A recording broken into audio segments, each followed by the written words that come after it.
general rule of thumb is if you're having scriptures that are really difficult to understand, you kind of have to say, well, are there any similar scriptures that are easy to understand?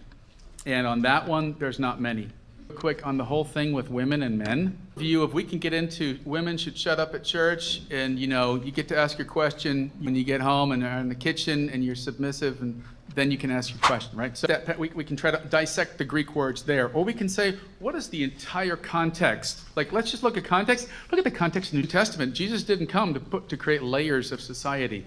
Jesus didn't come. He actually came to do the opposite, to break down layers of society so that we get to the point of Galatians 3:26 and 3:28, where he basically says, don't worry about women and men.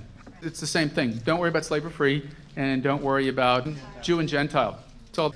God doesn't care about how much testosterone you have flowing through your body, or if you have an X gene or a Y gene. That matters not to him.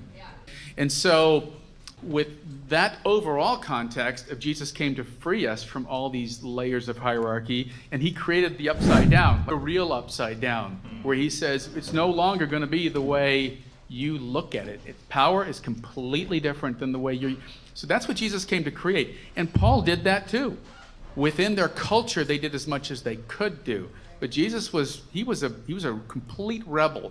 And so that's the context that I look at 1 Timothy 2 in. I don't say, let's find scriptures to support that. I say, let's judge that scripture in the greater context, and then it all makes sense.